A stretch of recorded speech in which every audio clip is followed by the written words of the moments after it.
Es kommt öfters vor, dass bei eurem Lenovo ThinkPad der Bildschirm schwarz bleibt. Die Kunden gehen relativ schnell davon aus, dass es sich um einen Mainboard-Schaden oder einen Display-Schaden handelt. In der Wahrheit sind es oftmals kleinere Schäden, die sich schnell beheben lassen. In diesem Video zeigen wir euch verschiedene Möglichkeiten, wie ihr kleinere Probleme direkt beheben könnt oder größere Probleme direkt identifizieren könnt. Geht hierfür einfach die folgenden Schritte nacheinander durch.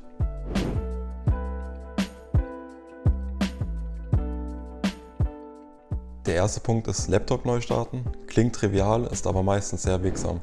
Wir empfehlen, alle Peripheriegeräte vorab zu stecken, um diese als Fehlerquelle auszuschließen. Geht der Bildschirm nach dem Neustart direkt wieder an, kann es sein, dass von einem Peripheriegerät ein Treiber veraltet ist.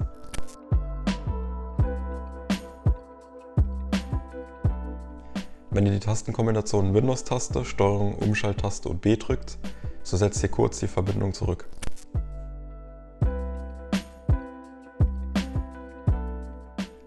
Der dritte Punkt ist der Reset. Hierfür das ThinkPad ausschalten und den Akku entfernen, sowie die Peripheriegeräte trennen. Wir empfehlen kurz warten und dann die Ein- und Aus-Taste für ca. 60 Sekunden lang gedrückt halten. Danach wieder kurz warten, den Akku wieder einsetzen und den Laptop hochfahren.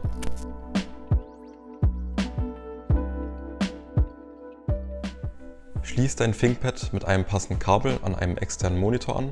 Zeigt dieser nun ein Bild, könnte es auf ein defektes Display hinweisen. Bevor ihr euer Gerät zur Reparatur einschickt, solltet ihr vorher prüfen, ob euer Displaykabel lose ist. Wie ihr das genau macht, zeigen wir euch in dem verlinkten Video in der Videobeschreibung. Bevor ihr euer Gerät jetzt aufschraubt, haben wir noch einige Tipps, die funktionieren aber nur mit einem externen Monitor.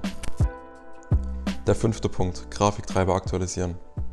In der Windows-Suche den Gerätemanager suchen und öffnen. Doppelklick auf Grafikkarten, nun sollte hier dein Grafikchip angezeigt werden.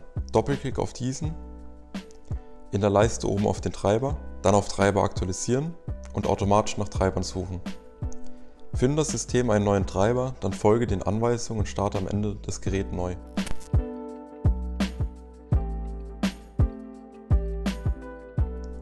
Der sechste Punkt, Betriebssystem aktualisieren. Wenn ihr ein veraltetes Betriebssystem habt, versucht es mal zu updaten.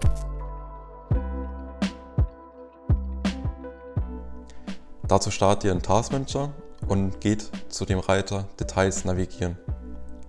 Danach sucht ihr den Prozess Explorer.exe.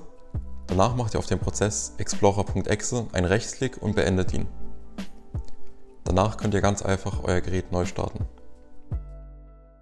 Wenn euer Display weiter nicht funktioniert, dann empfehlen wir euch, die Videoanleitung anzuschauen, die wir euch vorhin empfohlen haben. Hilft auch das nicht, könnt ihr ganz einfach euer Notebook bei uns in der Reparaturwerkstatt einsenden. Über die Modellnavigation bei uns im Onlineshop findet ihr ganz einfach euer Modell und das passende Display dazu.